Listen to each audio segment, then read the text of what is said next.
সামনে, কিন্তু কেউ কাউকে চিনতে পারছে না। একটা ফুটেজ দেখাচ্ছি। কোনো চাপা থাকে না, দীপা সব জেনে গেল। এবার তো ওই শেষটা থেকে ছাড়বে না।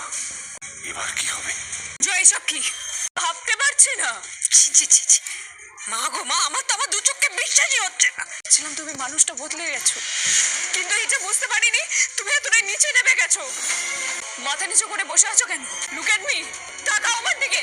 ভগবান, ভগবানের এখনো আমার উপর কিছুটা দয়া মায়া আছে বলে অন্ধকার থেকে একটু আলো দেখতে পাচ্ছি।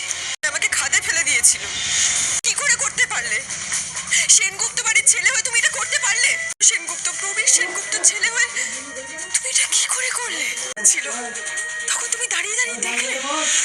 গাল দিদি, ও বদলে গেছে, ওর ভালো মন্দের বোধ নেই আর। বিনালের সঙ্গে ছিল এতদিন। ভগবান, ডাকবে না তুমি আমাকে বৌদিদি বলে, সম্মান আছে জয়। আমি তোমাকে ভাই বলতাম, নিজের ভাই এটা কি করলে? এটা জানতে না পারতাম তাহলে আমাকে জেল খাটতে হতো। আমার অনেকগুলো টাকা ধার হয়ে গিয়েছিল, আমার কতগুলো লোক এসে ভয় দেখিয়ে দিয়ে গেছে। মেলাতে গুন্ডাগুলো এসেছিল, আমি কি করতাম? আমাকে ট্রেন দিয়েছে, বলেছে দীপকে নিয়ে চলে যাবে।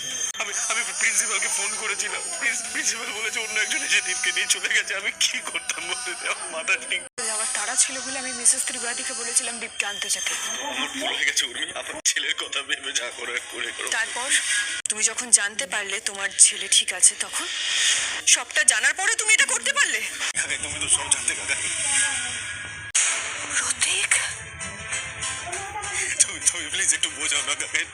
আমি পারিনি, আমি হেরে গেছি দীপা। আসলে তোমার সামনে মুখে দাঁড়াতাম, সে ক্ষমতা আমার ছিল না, জন্য অপেক্ষা করছিলাম। ও এলেই ওকে সব বলতাম। পেয়ে গেছো, ভেবেছিলাম যদি সত্যিটাকে এখন গোপন করি আর সূর্য ফেরা অব্দি অপেক্ষা করি। তো সবার আগে আমি তো সেনগুপ্ত পরিবারেরও কেউ না। আমার মান সম্মান আমার যাই হয়ে যাক না কেন, তাতে তোমার কি? এটা করলে আমি তোমার পায়ে পড়ছি বৌদিদি, আমাকে পুলিশে দিও না বৌদিদি। আমি কথা ভেবে কাজটা করেছি বৌদিদি, আমায় হলে নিজের ছেলে হলে আমি টেনে পুলিশের কাছে নিয়ে যেতাম। আমার বোনের সংসারটা তো আমি ভাঙতে পারবো না। করবো এটা? আমার নিজের সংসারটা ভেঙে গেছে বলে আমি তো সংসারটা ভাঙতে পারি না। তোমাকে পুলিশের কাছে যেতেই হবে। আমি তোর বোন, আমাদের রক্তের সম্পর্ক। এসে তুমি থাকতে পারবো না, সেটা কিছুতেই থাকতে পারবো না।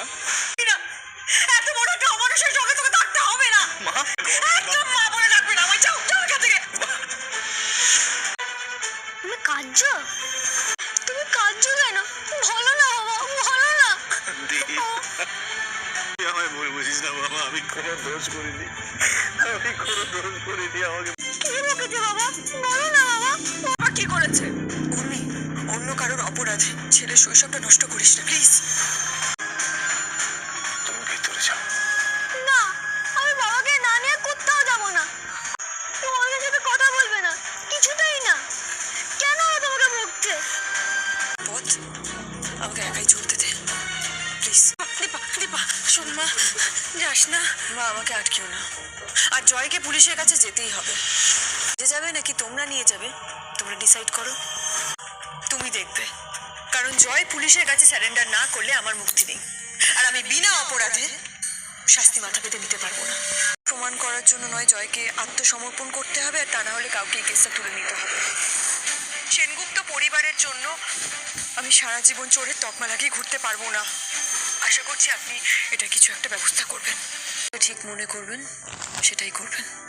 দূরত্ব তো এত বিশ্বাস ডক্টর সেনগুপ্তর উপর? আপনি একটু অবাক হলেন তাই না? না সেটা না, মানে এটুকু বিশ্বাস এখনো আমার আছে ওনার উপর। সব কিছুর পরেও ডক্টর সেনগুপ্ত আমাকে বিনা অপরাধে শাস্তি পেতে দেবেন না, সে যাই হয়ে যাক না কেন। বলছি জুইয়ের আজকে চেক আপ আছে, মানে ওকে ডক্টরের কাছে নিয়ে যেতে হবে। আমি যাব আপনার সঙ্গে। আপনি এখন দেখুন স্যার, এই ঝুট ঝামেলা থেকে বেরিয়ে আমাকে কম্পিটিশনে নামতেই হবে। জয়ীর চোখের সার্জারি হবেই হবে।